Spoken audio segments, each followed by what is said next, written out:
Welcome back to Roundtable Talks. I'm David Taparis, broker of record at Union Capital Realty, and today we're here with Vito Carnovale.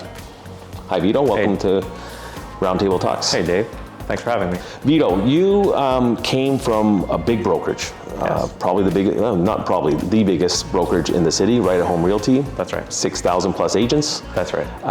What made you choose or leave Right at Home to come to a smaller boutique brokerage like Union Capital Realty? Yeah, I found that with that specific large brokerage, and I think I can probably apply this to large brokerages in general, that for newer agents, I wasn't really getting the support that I needed at the time, and also because there were so many agents in such a large environment, I felt like we didn't really have that tight-knit team feel that I was personally looking for. Your style of work, Vito, is that you really take your clients' interests to heart, and I know that you want to provide the absolute best service.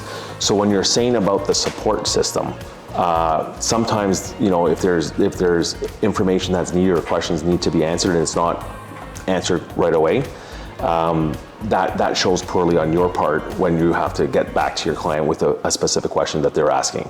So is that something that has have you noticed that happen in the past? Yeah, absolutely. In this industry, there's, there are times when time is of the essence and you need an answer, within a respectable amount of time. So being able to have someone that I can call and get an answer within the hour, that definitely helps. And also, there's always very specific, unique situations in this industry. And so, I always like to call you to pick your brain on random situations that I'm in or that I may be in that'll kind of help me put me on the right path. Yeah, and I know that you've been in it for a few years now, and this year it's obviously, and maybe I'm wrong, but it's probably one of your better years. Am I correct on that? That's right. I know that you've done a number of deals this year, and talk to me about how the process of because a lot of new agents go through this, the growing pains of coming into the industry, leaving your job, not having what would be a set income coming in all the time, and it's a big leap to do that. But what are the hurdles that you have encountered along the way? And talk to us how you've dealt with that.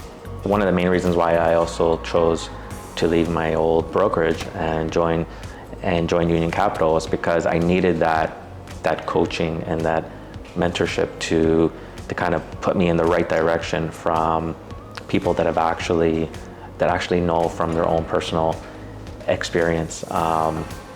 And the hurdles have been really, like I said, it's been finding the clients, but I've familiarized myself with the tools that I need in order to acquire leads, transition them into clients, and eventually do deals. So I'm glad we were able to help you on that aspect of things, because I have seen over the years from my experience that seems to be the biggest disconnect for agents, is that they're just not able to generate the amount of business they need in order to survive in this business. So it's good that you're finding that fairly early, I think, and moving forward, because like I said, when you're in this industry, after leaving, not that you weren't on commission sales there, but you probably were established, and it takes years to get to that, and it's tough to leave a business that or a career that that you're getting X amount of money to come into this. So Vito, I know that in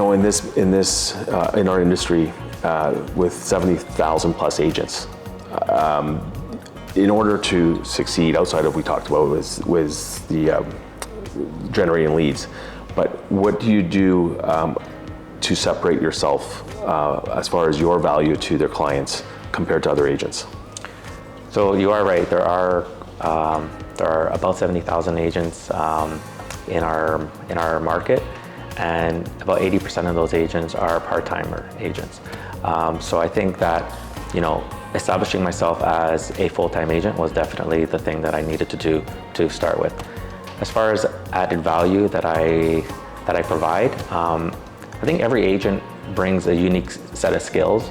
Mine, from my background, is more analytical data. I'm an expert at interpreting the actual data and being very resourceful. In this industry, there's so many different varieties of things that you might need to research in order to put your client kind of at ease, or to set them on the right path to make the best investment choice. So being resourceful is something that I've always been, and just being available. And that's one thing that I don't like to do, is bite off more than I can chew. I like to kind of work with a manageable amount of clientele. Well, then that goes back to the service that you want to provide your clients, Yeah. right? So, yeah. And also, I really truly do enjoy the relationship and the interaction part of it, right? I always say, in this industry, if you're not a people person, it's probably not for you. So I don't mind getting the calls late at night. I don't mind being out all day long. I just truly do enjoy it, and getting that person into their property, and making them feel really confident. The analytical part, going back to what you were just saying with the analytical part, I think that's key, especially in a market that is going down now.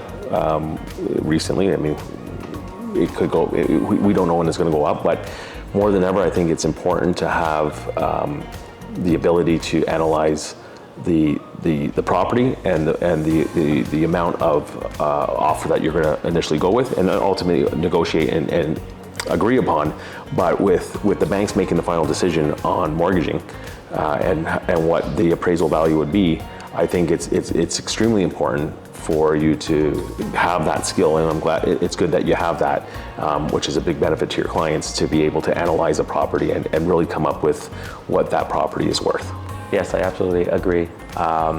There's definitely, in the way that the market is shifted, it's going to take a lot more work and looking at the data, and a lot more legwork at times to really put people in the right property, and that's what I'm committed to do. And I also always tell my clients, I want, or anyone that I meet, I want them to speak to more than one agent. I think everyone should speak to at least 2 or 3 agents. I mean, I think that at the end of the day, you need to really find the best fit for you. So, I mean, you really want to find someone that you can communicate with, that's on the same level as you as far as, your goals.